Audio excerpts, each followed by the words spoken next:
નમસ્કાર વિદ્યાર્થી મિત્રો, આજે આપણે જે એસએસસી રેલવે છે જેવી પરીક્ષાઓ લેવડાય છે તેમાં કરંટ અફેર એ મહત્વનો ભાગ ભજવતો હોય છે. જેના લીધે આપણે કરંટ અફેરના મોટા ભાગના જે ખાસ પ્રશ્નો છે તે જોઈ લઈએ, જેમાં 50 વનલાઇનર પ્રશ્નો જોઈશું જે ખૂબ જ ઉપયોગી છે.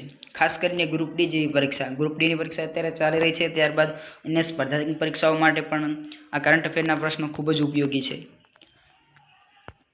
તેમાં જોઈએ તો નિયુક્તિ અને પદાધિકારીઓ.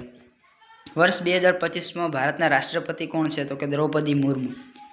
ભારતના વડાપ્રધાન નરેન્દ્રભાઈ મોદી. આ જે નિયુક્તિ અને પદાધિકારીઓ છે તે શરૂઆતમાં જોઈ લઈશું, ત્યારબાદ પછી નવા કરંટ અફેરના પ્રશ્નો જોઈશું. તો કે ભારતના વડાપ્રધાન નરેન્દ્રભાઈ મોદી. વર્તમાન મુખ્ય ન્યાયાધીશ સીજીઆઈ કોણ છે? તો જસ્ટિસ સંજીવ ખન્ના. ત્યારબાદ જોઈએ તો કે વર્તમાન વિદેશ મંત્રી કોણ છે? તો કે એસ જયશંકર. ગૃહમંત્રી પૂછા હોય તો અમિત શાહ. રક્ષામંત્રી રાજનાથસિંહ. ભારતના વર્તમાન નાણામંત્રી કોણ છે? નિર્મલા સીતારમણ. ઈસરોના વર્તમાન અધ્યક્ષ કોણ છે?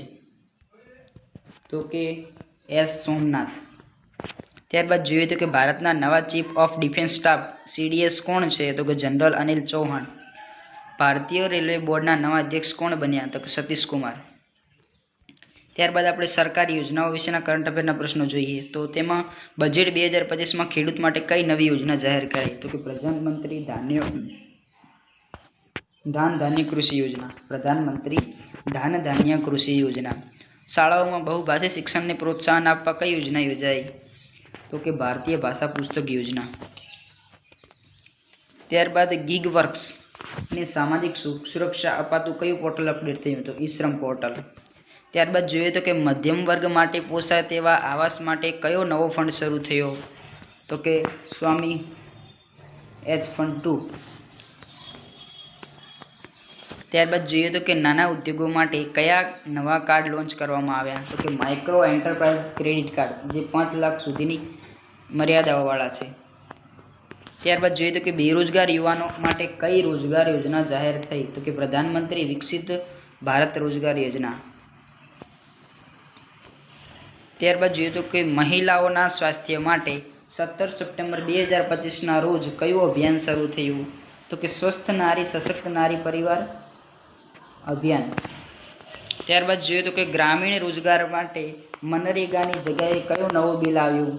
વીબીજી રામ બિલ, જે 125 દિવસની રોજગારી આપે છે.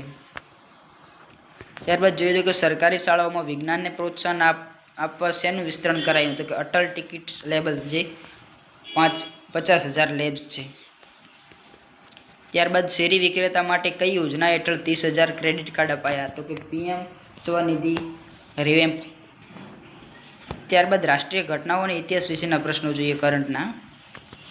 તો કે ગણતંત્ર દિવસ પરેડમાં કયા દેશના રાષ્ટ્રપતિ મુખ્ય અતિથિ હતા? તો કે મોહમ્મદ બિન જાયદ અલ નાહયાન, જે યુએઈના હતા.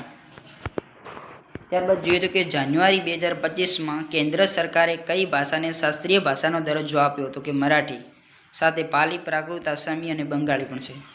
ત્યારબાદ જોઈએ તો કે ભારતના સંવિધાનના કેટલા વર્ષ પૂર્ણ થયા પર વિશેષ ઉજવણી થઈ? તો 75 વર્ષ.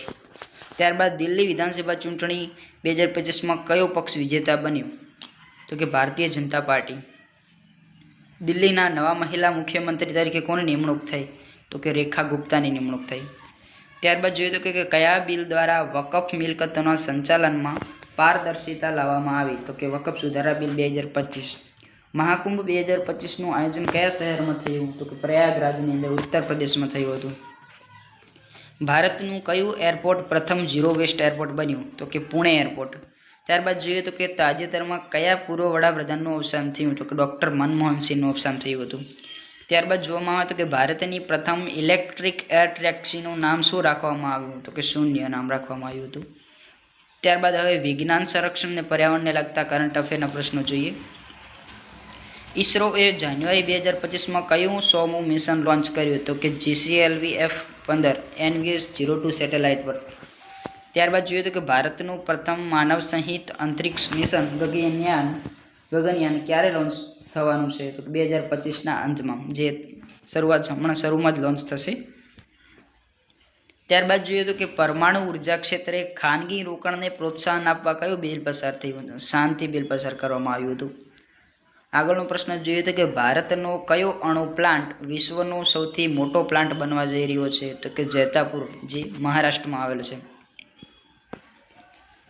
ત્યારબાદ જોઈએ તો કે તાજેતરમાં ભારતે કઈ બેલિસ્ટિક મિસાઇલનું સફળ પરીક્ષણ કર્યું? તો કે અગ્નિ પ્રાઇમનું પરીક્ષણ કરવામાં આવ્યું. ત્યારબાદ જોઈએ તો કે ભારત કયા વર્ષ સુધીમાં વિકસિત ભારત બનવાનું લક્ષ્ય ધરાવે છે? તો કે 2047 સુધી. India state of forest report 2023-24 મુજબ સૌથી વધુ વન વિસ્તાર ધરાવતું રાજ્ય કયું છે? તો કે મધ્યપ્રદેશ. ત્યારબાદ કાર્બન ન્યુટ્રલ બનવાનું ભારતનું લક્ષ્ય કયા વર્ષનું છે? તો કે 2070. ત્યારબાદ ભારતની પ્રથમ હાઇડ્રોજન ટ્રેન કયા રૂટ પર શરૂ થઈ? તો કે જીંદ સોનીપત, જે હરિયાણામાં આવેલ છે. ત્યારબાદ યુપીયુ ઇન્ટિગ્રેશન પ્રોજેક્ટ કયા લોન્ચ કરવામાં આવ્યો હતો? દુબઈ, જેમાં ભારત અને યુએ વચ્ચે થયો છે. ત્યારબાદ વિવિધ પ્રશ્નો જોઈ લઈએ કરંટના. તો કે ભારતની પ્રથમ મહિલા હેલિકોપ્ટર પાયલટ કોણ બની? તો કે અનામિકા શર્મા. નીતિ આયોગના વર્તમાન સીઈઓ કોણ છે? તો કે BVR સુબ્રમણ્યમ. ત્યારબાદ ભારતના મુખ્ય ચૂંટણી કમિશનર કોણ છે? તો કે રાજીવ કુમાર. તાજેતરમાં કયા રાજ્યે સમાન નાગરિક સંહિતા UCC અમલમાં મૂકી? તો કે ઉત્તરાખંડે. ત્યારબાદ આગળનો પ્રશ્ન જોઈએ તો કે ભારત કયા દેશને પાછળ છોડીને વિશ્વની ચોથી મોટી અર્થવ્યવસ્થા બન્યું? તો કે જાપાન અને જર્મની સાથે સ્પર્ધામાં. ત્યારબાદ સંસદ ભવનનું નવું નામ શું રાખવામાં આવ્યું? કે સંસદ સદન નામ રાખવામાં આવ્યું છે. સ્વચ્છ સર્વેક્ષણ 2024-25 મુજબ સૌથી સ્વચ્છ શહેર કયું છે? તો કે ઇન્દોર અને સુરત સંયુક્ત રીતે જોડાયેલા છે. ત્યારબાદ ભારતમાં કુલ કેટલા રાજ્યો અને કેન્દ્રશાસિત પ્રદેશો છે? તો કે 28 રાજ્યો અને 8 કેન્દ્રશાસિત પ્રદેશો છે. તાજેતરમાં કયા મંદિરને યુનેસ્કો વર્લ્ડ હેરિટેજ લિસ્ટમાં સામેલ કરાયું? તો કે હોંસલા મંદિરો, જે કર્ણાટકની અંદર આવેલા છે. ત્યારબાદ લાસ્ટ પ્રશ્ન જોઈએ કે વર્ષ 2025માં ભારત કઈ આંતરરાષ્ટ્રીય સમિટનું આયોજન કરશે? તો કે વ્યૂહરચનાત્મક અને આર્થિક સમિટ. Thank you.